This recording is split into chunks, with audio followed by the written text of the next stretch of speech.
معزز و محترم حاضرین و سامعین اور محترم ناظرین، آج 14 اگست ہے 2026 اور آج کا دن پاکستان میں رہنے والوں کے لیے خوشی کا دن ہے۔ اللہ تعالیٰ کے شکر کا دن ہے کہ اس نے ہمیں آزاد وطن عطا فرمایا۔ 14 اگست 1947 کو اس طرح جو یوم آزادی ہے، آج 80واں یوم آزادی ہے، لیکن جو اینیورسری ہے، سالگرہ ہے، وہ 79 ہے۔ اگلے سال پورے 80 سال ہو جائیں گے۔ تو جب بھی اللہ تعالیٰ کی کوئی نعمت عطا ہو، اس پر اللہ تعالیٰ کا شکر ادا کرنا چاہیے۔ یہ قرآن کریم کا ضابطہ ہے، اصول ہے کہ اس نے ایمان والوں کو عطا فرمایا۔ پہلے تو جو خیر ملے اسے اللہ کی طرف سے سمجھنا چاہیے، اپنا کمال نہیں سمجھنا چاہیے، حالات کا تقاضا اور نتیجہ بھی نہیں سمجھنا چاہیے، یا کسی اور طرف کسی خیر کو منسوب نہیں کرنا چاہیے۔ ما اصابک من حسنۃ فمن اللہ، قرآن کا یہ ضابطہ ہے کہ جو بھی بھلائی و خیر عطا ہو وہ اللہ کی طرف سے۔ وما بکم من نعمت فمن اللہ، جو نعمت بھی تمہارے پاس ہے سب اللہ کی طرف سے ہے، اس کا فضل ہے، اس کا احسان ہے۔ دوسری بات یہ ہے، حضرت سلیمان علیہ السلام کا جو واقعہ قرآن کریم نے بیان فرمایا کہ جب انہوں نے بلقیس کا تخت لانے کے لیے اپنے سامنے موجود لوگوں سے کہا کہ ایکم یأتینی بعرشہا قبل ان یأتونی مسلمین، کہ تم میں سے کون ہے کہ بلقیس جب اپنے لشکر کے ساتھ ہماری مجلس میں حاضر ہونے کے لیے چل پڑی ہے تو کون ہے جو اس کے پہنچنے سے پہلے اس کا تخت لا دے؟ تو اس وقت ایک جن کھڑا ہوا، اس نے کہا کہ میں لاتا ہوں، لیکن وہ جو ٹائم تھا وہ زیادہ تھا۔ قال عفریت من الجن انا آتیک بہ قبل ان تقوم من مقامک، آپ نے پوچھا کتنی دیر میں لاؤ گے؟ اس کی فرید جن نے کہا کہ میں آپ کے مجلس برخاست ہونے سے پہلے لاؤں۔ آپ نے فرمایا نہیں، یہ بہت دیر ہے، جلدی چاہیے۔ تو ایک فقیر کھڑا ہوا، حضرت آصف بن برقیہ رضی اللہ عنہ، قال الذی عنده علم من الکتاب، اللہ فرماتا ہے کہ وہ شخص کھڑا ہوا جس کو اللہ نے کتاب کا علم عطا فرمایا۔ تو کتاب کا علم بھی انسان کے اندر یہ روحانی قوت اور طاقت اور اللہ تعالیٰ کی ذات گرامی کے ساتھ یہ قرب اسے عطا کرتا ہے کہ وہ یہ کہہ سکتا ہے کتنی دیر میں، قال الذی عنده علم من الکتاب انا آتیک بہ قبل ان یرتد الیک طرفک، اس نے عرض کی حضور میں آپ کی آنکھ جھپکنے سے پہلے تخت حاضر کر دوں۔ اور ظاہر ہے آنکھ جھپکنے میں کتنی دیر لگتی ہے؟ فرمایا فلما راہ مستقرا عنده، فوراً ہی حضرت سلیمان علیہ السلام دیکھتے ہیں کہ تخت سامنے موجود ہے۔ تو آپ نے جب تخت کو دیکھا تو یہ مبارک کلمات فرمائے کہ ھذا من فضل ربی، یہ میرے رب کا فضل ہے کہ اس نے میرے ایک غلام میں، میرے ایک امتی میں یہ روحانی تصرف کی قوت رکھی ہے کہ جہاں بیٹھے بیٹھے اسے ہلنا اور اٹھنا بھی نہیں پڑا، کوئی وسائل بھی اکٹھے نہیں کرنا پڑے، اس کی دل کی توجہ سے گویا اللہ تعالیٰ نے درمیان کے فاصلے سمیٹ دیے ہیں، اور ملک سبا سے اٹھ کر ایک تخت جو ہے بادشاہ کا، اس وقت کی شہزادی کا، ملکہ بلقیس کا، وہ حضرت سلیمان علیہ السلام کے سامنے بیت المقدس میں پہنچ گئے۔ تو اس کے ساتھ یہ لفظ تو ہم اکثر اپنے گھروں کے سامنے لکھ دیتے ہیں، ھذا من فضل ربی، کہ یہ میرے رب کا فضل ہے، یعنی جو بھی نعمت ملے اسے اللہ کا فضل سمجھنا چاہیے، لیکن اگلے لفظ بڑے عام ہیں، ھذا من فضل ربی لیبلونی اشکر ام اکفر۔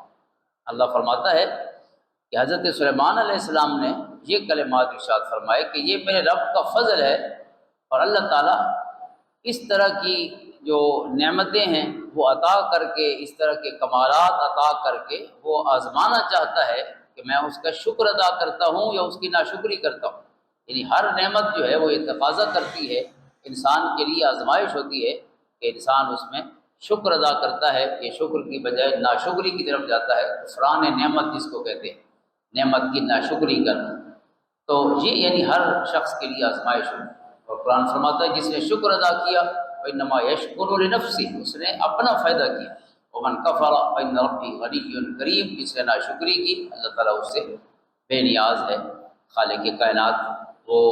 اپنی شان اور عزت کے مطابق اپنی تمام تر مبارک صفات کے ساتھ تشریف فرما ہے۔ کوئی بندے کی جو کفران ہے یا کفر ہے وہ اللہ تعالیٰ کی ذات میں کوئی کمی نہیں کر سکتا، اس کی صفات کو کوئی نقصان نہیں پہنچا سکتا۔ تو یہ روح ہے کہ جب بھی نعمت ملے اس کا شکر ادا کیا جائے۔ اب اللہ نے ہمیں ملک عطا فرمایا تو اس میں پہلی چیز جو ہے وہ تقاضا کرتی ہے شکر کا، اور شکر ہے اللہ کی اطاعت، کہ انسان اللہ کی اطاعت کی طرف آ جائے۔ عملی طور پر شکر جو مطلوب ہے اللہ کی بارگاہ، جس نے اللہ کی اطاعت کی اس نے اللہ کا شکر ادا کیا۔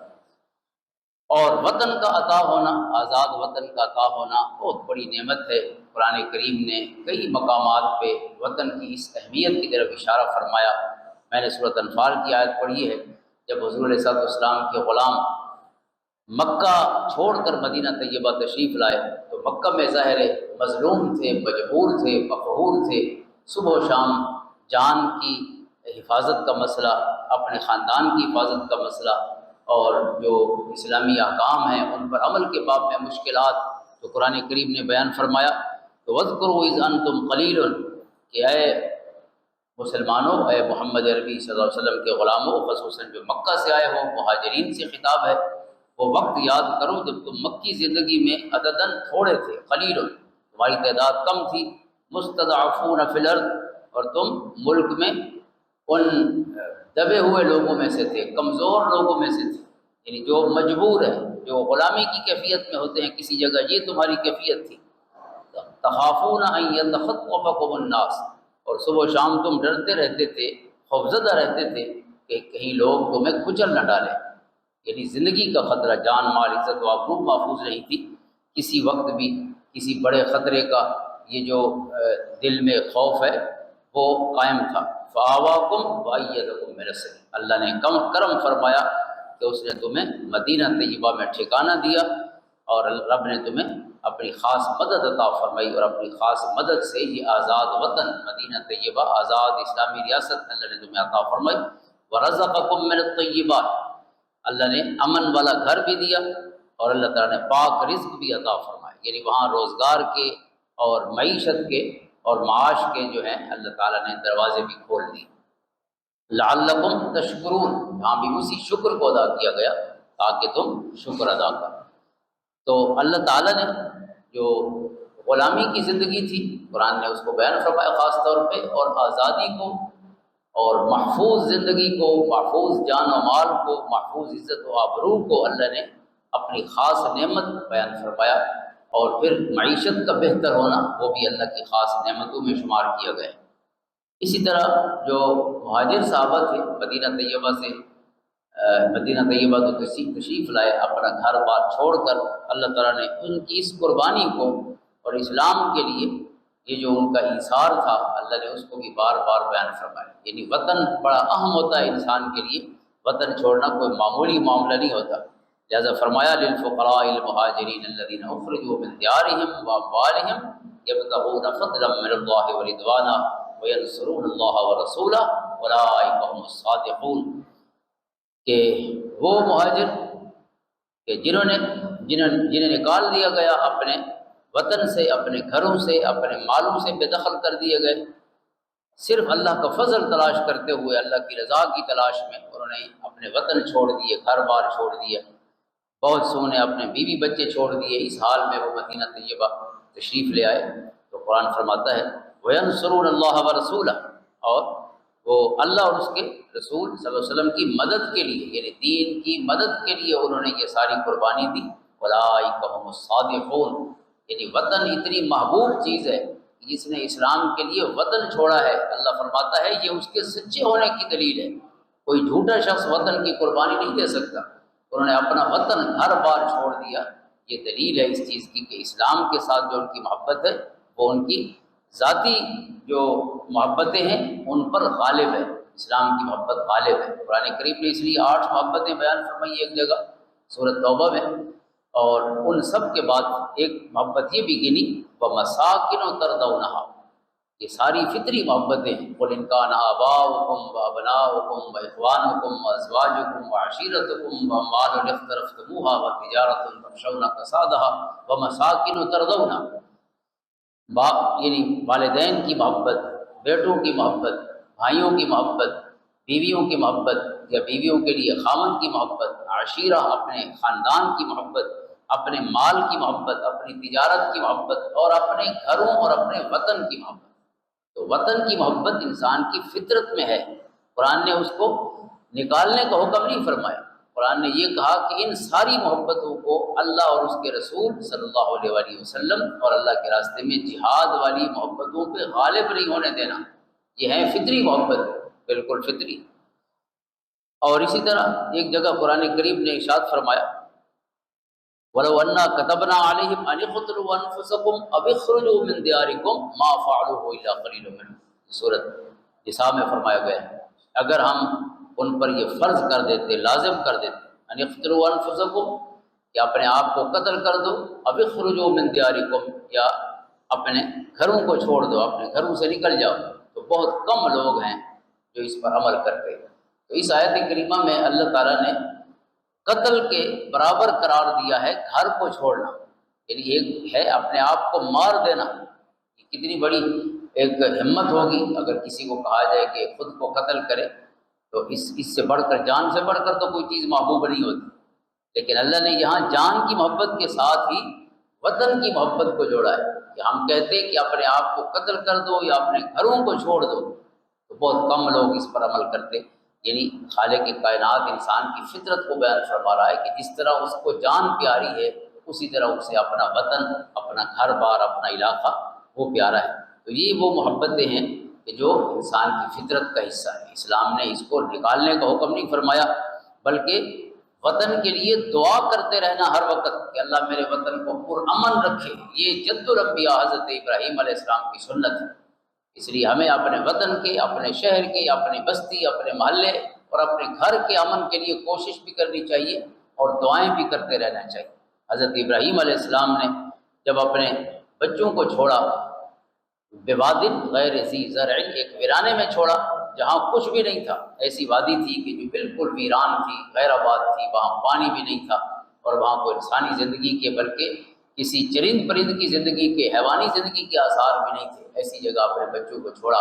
لیکن دعا فرمائی وَإِذْ قَالَ إِبْرَاهِيمُ رَبِّ اجْعَلْ هَٰذَا بَلَدًا آمِنًا وَارْزُقْ أَهْلَهُ مِنَ الثَّمَرَاتِ، کہ اے اللہ میرے اس وطن کو، اس ٹکڑے کو، اس جگہ کو جہاں بچوں کو چھوڑ کے جا رہا ہوں، بیوی اور بیٹے کو، اے اللہ اس کو امن والا بنا۔ اور دوسری بات ہے وَارْزُقْ أَهْلَهُ مِنَ الثَّمَرَاتِ، اور انہیں ہر قسم کے کھانے پینے کے جو وسائل ہیں وہ بھی عطا فرما، انہیں رزق بھی کثرت کے ساتھ حلال عطا فرما۔ تو گویا معیشت سے بھی پہلے امن ہے۔ پہلے حضرت ابراہیم علیہ السلام اس ویرانے وطن کے لیے امن کی دعا فرما رہے ہیں۔ امن ہوتا ہے تو ترقی ہوتی ہے۔ ہم کہتے ہیں کہ دنیا آئے ہمارے ملک میں انویسٹمنٹ کرے، اللہ فرماتا ہے انویسٹمنٹ وہاں کی جاتی ہے جہاں امن ہوتا ہے۔ آپ امن یقینی بنائیں، دنیا اپنے پیسے لے کے خود بخود آپ کے شہر میں آ جائے گی۔ قرآن کریم نے ایک ڈیولپڈ اور ترقی یافتہ ملک اور بستی کی مثال بیان فرمائی وَضَرَبَ اللَّهُ مَثَلًا قَرْيَةً كَانَتْ آمِنَةً مُطْمَئِنَّةً يَأْتِيهَا رِزْقُهَا رَغَدًا مِّن كُلِّ مَكَانٍ فَكَفَرَتْ بِأَنْعُمِ اللَّهِ فَأَذَاقَهَا اللَّهُ لِبَاسَ الْجُوعِ وَالْخَوْفِ بِمَا كَانُوا يَصْنَعُونَ۔ ایک بستی کی مثال سنو جو ترقی یافتہ تھی، اور اس کی ترقی کی وجہ کیا تھی؟ اللہ رب العزت نے صرف دو چیزیں بیان فرمائی، اس کے بعد پھر ساری دنیا کی جو انویسٹمنٹ ہے اس بستی میں آنے لگی، صرف دو چیزوں کی وجہ سے۔ ان دو کو بھی آپ ایک پہ لے آئیں، کانت آمنۃ، اللہ فرماتا ہے کہ وہ امن والی تھی، اس ملک میں امن تھا۔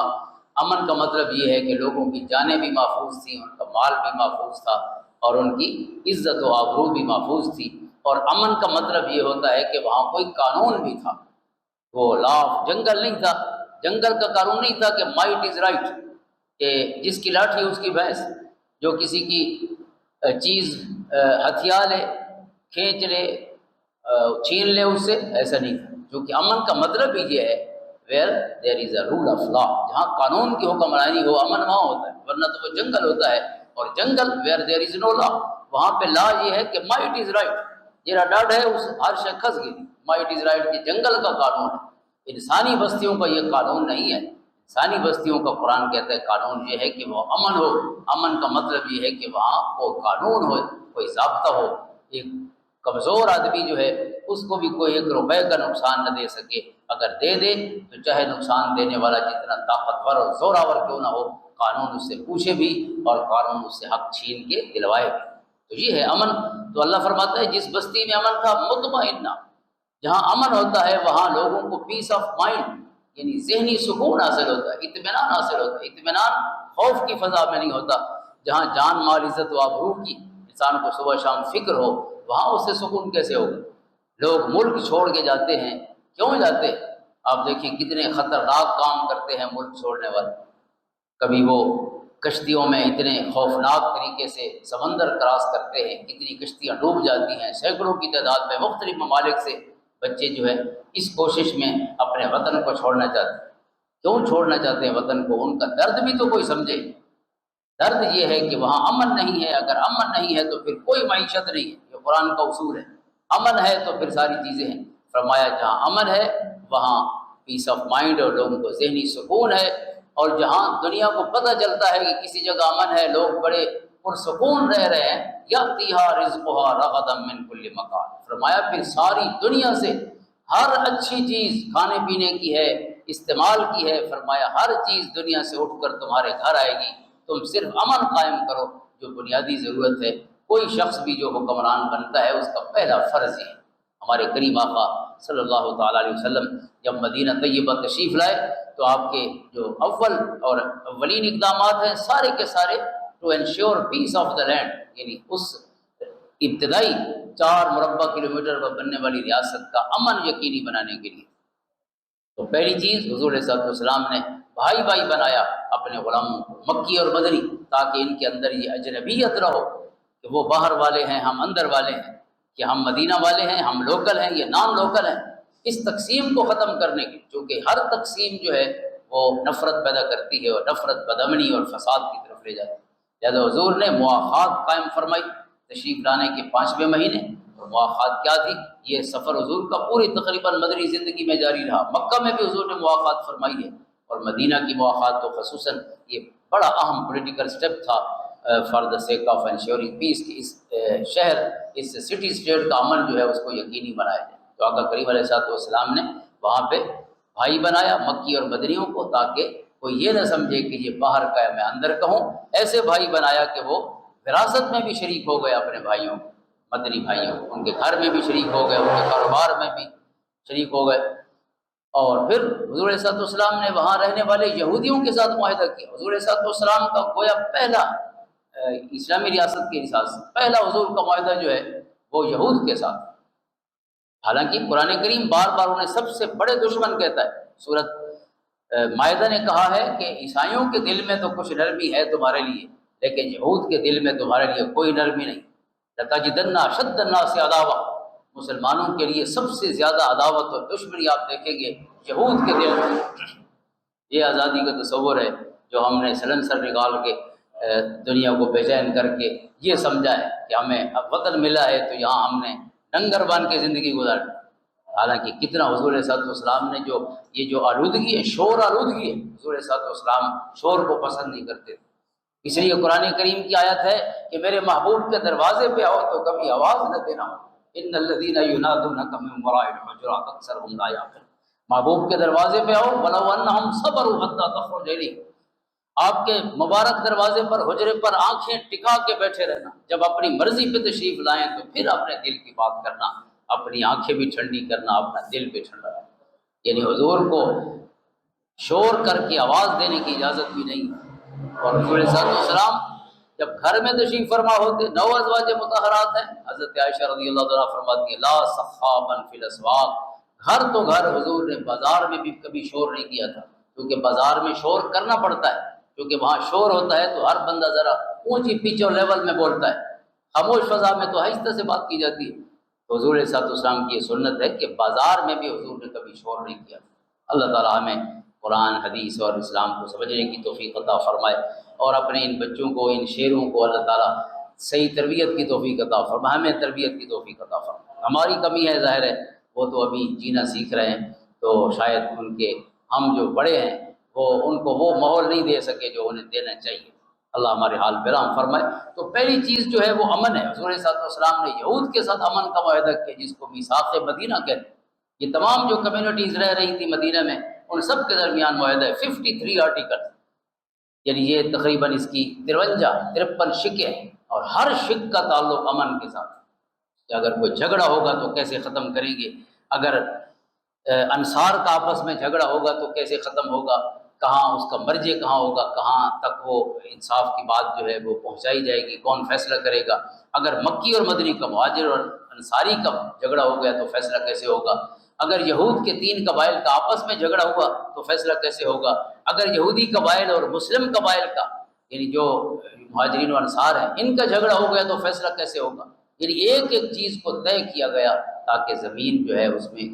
مکمل امن کو یقینی بنائے۔ اتنی اہم چیز ہے، لہذا وطن کے لیے امن کی دعا مانگنا اور امن کی کوشش کرنا یہ انبیاء کی سنت ہے، بلکہ اللہ کا حکم ہے، کیونکہ انبیاء کی ہر سنت اللہ کے احکام کا حصہ ہے۔ حضرت ابراہیم کی دعا ہے، ہم اور کچھ نہیں کر سکتے تو دعا تو کرنا چاہیے، اللہ ہمارے ملک کو امن کا گہوارہ بنا، ہمارے شہر کو، ہمارے صوبے کو، ہمارے علاقے کو، جہاں جہاں مسلمان رہتے ہیں، اللہ تعالیٰ وہاں سب کی جان مال عزت و آبرو کی حفاظت فرمائے۔ تو یہ حضرت ابراہیم علیہ السلام کی سنت، حضور صلی اللہ علیہ وسلم نے تو کوشش فرمائی، اور بھی آپ نے کفار مکہ سے بھی معاہدہ کیا عرب کے امن کے لیے، آپ نے عیسائیوں سے معاہدہ کیا عرب کے امن کے لیے، یہاں تک قرآن نے کہا کہ حضور صلی اللہ علیہ وسلم کی حیات مبارکہ کا سیکنڈ لاسٹ ایئر ہے، یعنی حضور کی مثال سے 1 سال پہلے 9 ہجری میں جب آیت مباہلہ اتری ہے، اس وقت عیسائیوں کا وفد آیا ہوا تھا، یمن سے نجران کے عیسائی آئے ہوئے تھے۔ اللہ رب العزت نے ان کے جو یعنی شکوک و شبہات تھے اسلام کے حوالے سے، حضرت عیسیٰ علیہ السلام کو اللہ کا بیٹا مانتے تھے، اس طرح کی جو باتیں تھیں، ان سب کی وضاحت فرمائی۔ کئی دن یہ مذاکرات جاری رہے حضور صلی اللہ علیہ وسلم سے، اور اللہ کی آیات اور وحی کے نزول کا سلسلہ بھی جاری رہا۔ آخر رب نے فرمایا کہ انہیں کہو اگر آپ کو ہماری بات سمجھ نہیں آتی تو پھر مباہلے کی دعوت دیں، مباہلے پہ بھی نہیں آتے تو اگلی بات ہے ان کے ساتھ سیاسی معاہدہ، ایسے واپس رہ جائیں ہمارے ساتھ، چلو مذہب کی بات آپ کو سمجھ نہیں آتی، کم سے کم انسانوں کی طرف بسنا تو سیکھیں ہم سے۔ قل یا اہل الکتاب تعالوا الی کلمۃ سواء بیننا وبینکم الا نعبد الا اللہ ولا نشرک بہ، کہ آپ آئیں، انہیں کہیں کہ آ جائیں، اے محبوب صلی اللہ علیہ وسلم انہیں کہو کہ آ جاؤ ایک نقطے پہ جو ہمارے درمیان ایک کامنلٹی ہے، ایک مشترک بات ہے، وہ یہ ہے کہ تم بھی اللہ کو خدا مانتے ہو، ہم بھی اللہ کو خدا مانتے ہیں، آؤ اسی ایک نقطے پہ اکٹھے ہوتے ہیں اور اس زمین میں امن سے رہتے ہیں۔ آپ اندازہ کریں امن کتنا اہم تھا، کفار کو کلمے پر مجبور نہیں کیا گیا لیکن امن پہ مجبور کیا گیا، فساد نہ پھیلائیں، مذہب آپ کا جو بھی ہے آپ اس پر عمل کریں، اس کی اجازت ہے، تو لیکن یہ ہے کہ آپ کسی اور کو یہ کہیں کہ وہ بھی آپ کا مذہب کوئی شرک کو قبول کرے، وہ ایک الگ بات ہے، لیکن امن سے رہنے کے لیے مسلمان یا غیر مسلم کا کوئی فرق نہیں، سب کے ساتھ خود حضور نے معاہدے کی، کفار کے ساتھ بھی اور یہود کے ساتھ بھی، عیسائیوں کے ساتھ بھی۔ وجہ کیا تھی کہ ہمارے ملک میں امن ہونا چاہیے، تو اس لیے جو حکمران امن قائم نہیں کر سکتا، یہ بنیادی چیز ہے، لوگ کیوں اکٹھے ہوتے ہیں، ملک کیوں بنائے گئے ہیں، سٹی سٹیٹ جو ہے دنیا میں شہری ریاستوں کا تصور کیوں پیدا ہوا، لوگ جنگلوں میں بھی تو رہ رہے تھے، غاروں میں بھی رہ رہے تھے، یہ کیوں ایک کمیونٹی اکٹھے ہونے یا مل کر رہنے پر آمادہ ہو، اس کی وجہ صرف یہ تھی کہ ہمارے درمیان امن ہو، کوئی زوراور جو ہے وہ کسی کمزور کو رگڑ نہ دے، کچل نہ دے، اور اگر یہی کام چل رہا ہو تو پھر اس کا مطلب ہے ریاست کا مطلب ہی ختم ہو گیا، ریاست اس لیے بنائی جاتی ہے کہ امن ہو۔ تو آقا کریم علیہ الصلوۃ والسلام نے خود بھی امن کے لیے یعنی عملی کوششیں فرمائی، حضرت ابراہیم علیہ السلام نے امن کے لیے دعا فرمائی۔ تو وطن کے ساتھ محبت، اسلام نے اس کو منع نہیں کیا کہ آپ وطن سے محبت نہ کریں، اسلام نے بلکہ حضور علیہ الصلوۃ والسلام کی سنت ہے کہ حضور کو اپنے وطن سے کتنا پیار تھا۔ جب آپ مکہ مکرمہ تشریف فرما تھے تو آپ نے کیا دعا فرمائی؟ جب مکہ سے نکلنے لگے، اللہ کا حکم تھا کہ اس شہر سے ہجرت فرمانی ہے، آپ کی حیات مبارکہ کے جو 53 برس ہے، یعنی آپ دیکھیں کہ 63 سال میں سے 53 سال آپ کی حیات مبارکہ کا ایک بہت بڑا حصہ مکہ میں گزرا ہے، ولادت بھی وہاں ہے، پھر 10 سال مدینہ طیبہ تشریف فرما ہوئے۔ تو جب اب وہاں تشریف لے جانے لگے تو یہ صحیح ابن حبان کے الفاظ ہیں کہ حضور نے کیا فرمایا، یا ما اطیبک من بلدۃ وحبک الیہ، کیا ہے میرے شہر، یعنی حضور گفتگو فرمایا، اپنی مٹیوں سے گفتگو فرما رہے ہیں، مکہ کی گلیوں سے کلام ہو رہا ہے، مکہ کی پہاڑیوں سے اور پہاڑ کے پتھروں سے کلام ہو رہا ہے، اور پہاڑیوں میں موجود غار ثور و غار ہرا سے بات ہے۔ فرمایا تو کتنا اچھا شہر ہے، کتنا پیارا شہر ہے، اور مجھے کتنا عزیز ہے۔ ولولا ان قومی اخرجونی من کے، اگر میری قوم مجھے مجبور نہ کر دیتی مکہ چھوڑنے کے لیے، ما سکن تو غیر کے، تو تیرے علاوہ میں کہیں نہ رہتا، میں یہی رہتا یہ جہاں میری ولادت ہے، میرا بچپن اور جوانی گزری ہے، جہاں میرے یادیں ساری کی ساری اس شہر کے ساتھ وابستہ ہیں، جڑی ہوئی ہیں۔ تو میرے کریم آقا علیہ الصلوۃ والسلام یہ مبارک کلمات فرما رہے ہیں۔ لہٰذا شہر سے محبت کرنا، وطن سے محبت کرنا، یہ حضور علیہ الصلوۃ والسلام کی سنت ہے۔ اور پھر حضور علیہ الصلوۃ والسلام کی دعا ہے اللہ رب العزت کی بارگاہ میں اسی موقع پر، ہجرت کے موقع پر، اللہم انک اخرجتنی من احب البقاء الی فاسکنی فی احب البقاء الی، اے اللہ آپ نے مجھے وہ شہر چھوڑنے کا حکم فرمایا جو مجھے اس زمین پر سب سے زیادہ محبوب ہے، شہر مکہ۔ اب یہ کرم فرما کہ اس شہر میں مجھے ٹھکانہ اور مسکن عطا فرما، اے اللہ جو شہر تیرا سب سے بڑھ کر محبوب شہر۔ تو اس کا مطلب ہے کہ مکہ حضور کا محبوب شہر ہے، اور مدینہ خود خالق کائنات کا محبوب شہر۔ حضور علیہ الصلوۃ والسلام کا مسکن ہونے کے ناطے، آپ کا موطن اور وطن ہونے کے ناطے حضور کو محبوب تھا، اور فرمایا اے اللہ اس جگہ مجھے رہائش عطا فرما جو تیرا سب سے بڑھ کر محبوب ہے۔ اور پھر حضور علیہ الصلوۃ والسلام جب مدینہ طیبہ تشریف لائے تو اللہ سے دعا فرماتے رہے کہ اے اللہ جتنا ہمیں مکہ بھاتا تھا اس سے بڑھ کے مدینہ کو ہمارا محبوب بنا دے۔ اور ظاہر حضور کی ہر دعا مقبول ہے، تو جس طرح آپ کو مکہ محبوب تھا، بعد میں آپ کو مدینہ اس سے بڑھ کے محبوب ہو۔ اس لیے حضور کے غلام کہتے ہیں کہ جب حضور علیہ الصلوۃ والسلام واپس تشریف لاتے کسی بھی سفر سے، تو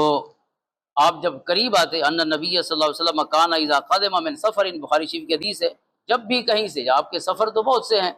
28 سفر جو ہیں وہ تو صرف آپ کے غزوات میں ہیں، اس کے علاوہ بھی آپ کے سفر ہیں، تو جو عمرے کے ہیں یا حج کا سفر ہے، جب واپس آتے تو جب مدینہ کے قریب آتے فنظر الی جدرات المدینہ، تو جب حضور علیہ الصلوۃ والسلام کو مدینہ کی دیواریں نظر آتی، دور سے جب ایک جھلک نظر آتی، اتنا قریب ہوتا کہ آنکھ جو ہے ان کو ڈیسائفر کر سکے، آنکھ دیکھ سکے ان دیواروں کو، تو اس وقت فرمایا اودا راحلتہ، حضور علیہ الصلوۃ والسلام اپنی سواری کو تیز کر دیتے تھے، وَإِنْ كَانَ عَلَىٰ دَابَّةٍ حَرَّكَهَا مِنْ حُبِّهَا، اور جس بھی سواری پہ ہوتے آپ اس کو ایڑ مارتے اور اس کو پھر کبھی ڈھیلا نہیں ہونے دیتے۔ جب مدینہ نظر آتا تو پھر حضور علیہ السلام تیزی سے مدینہ طیبہ پہنچنے کی کوشش فرماتے۔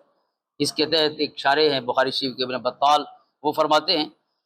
یعنی لأنها وطنہ وفیہا اہلہ وبلدہ، کیوں حضور نے ایسا کیا؟ فرمایا چونکہ یہ حضور کا وطن تھا مدینہ، اور وہاں حضور کے گھر والے تھے، حضور کی اولاد تھی، آپ کے شہزادے تھے، الذین هم احب الناس الیہ، کیونکہ یہ وہ ہستیاں تھیں جو حضور کو سب سے بڑھ کر محبوب تھی۔ حضور کی شہزادی فاطمۃ الزہرا یہاں تھی، حضور کے شہزادگان حضرات حسنین قریبین جہاں تھے، آقا کریم صلی اللہ علیہ وسلم کی محبوب ازواج جہاں تھی، آپ کے رشتہ دار یہاں تھے۔ فرمایا چونکہ حضور کی محبتیں جہاں تھیں اس لیے حضور علیہ السلام جلدی سے واپس آتے۔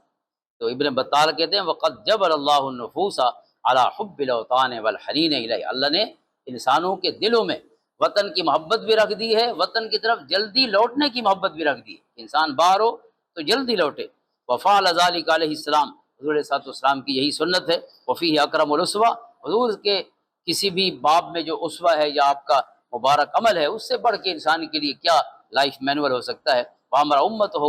امتہ سرعۃ الرجوع الی اہلہم عند القضاء، اور یہ عند انقضاء،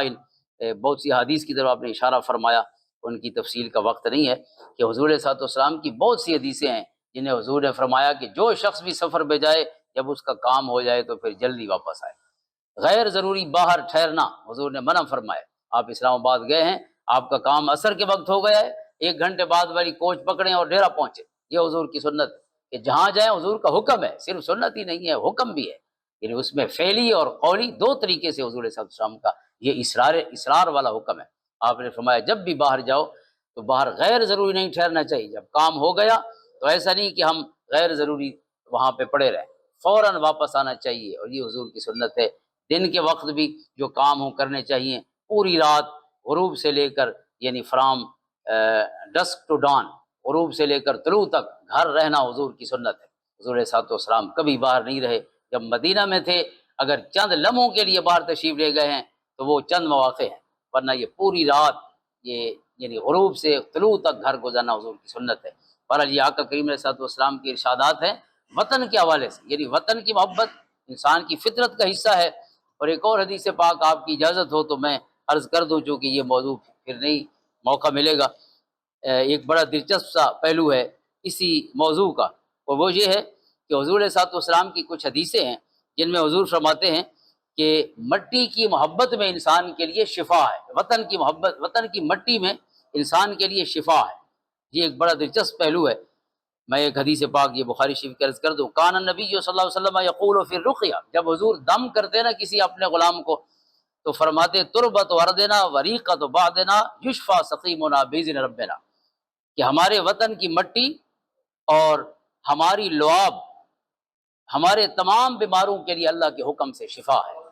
اس کے تحت جو امام بیضاوی بہت بڑے ہمارے عالم ہیں، مفسر ہیں، انہوں نے یہ لکھا ہے کہ یہ مدینہ کی مٹی تو شفا ہے، بخاری کی حدیث کے تحت اس میں تو کوئی شک نہیں، وہ حدیث سے صریح ہے اور واضح ہے، لیکن اس کا مطلب یہ ہے کہ ہر بندے کے وطن کی مٹی اس کے لیے شفا ہے، یہ نہیں کہ صرف مدینہ کی مٹی، وہ تو شفا ہے، اس کے تو شفا ہونے میں کوئی شک نہیں، لیکن یہ اصل حضور صلی اللہ علیہ وسلم کی حدیث سے یہ معاملہ متفرع ہو رہا ہے کہ جو بندہ جہاں رہتا ہے اس جگہ کی مٹی اس کے لیے شفا ہے۔ اس لیے لوگ باہر رہتے ہیں، جب صرف گھر واپس بھی آ جائیں تو ٹھیک ہو جاتے ہیں، باہر بیمار ہوں گے گھر پہنچے گے ٹھیک ہو جائے، کوئی اس مسافر ہے گھر میں صرف داخل ہوگا تو پوری تھکاوٹ اتر جائے گی۔ تو یہ وطن کی مٹی میں جو شفا ہے، فرماتے اس حدیث سے یہ ثابت ہوتا ہے، بخاری کی حدیث سے، تو اس لیے جو مٹی ہے اس سے برکت حاصل کرنی چاہیے، ننگے پاؤں چلنا چاہیے، مٹی کو ہاتھ لگانا چاہیے، اس سے انسان کی جو صحت ہے وہ ذہنی جسمانی زیادہ بہتر ہو سکتی ہے۔ اللہ و رسولہ عالم، اللہم صلی علی محمد وعلی آل محمد وبارک وسلم۔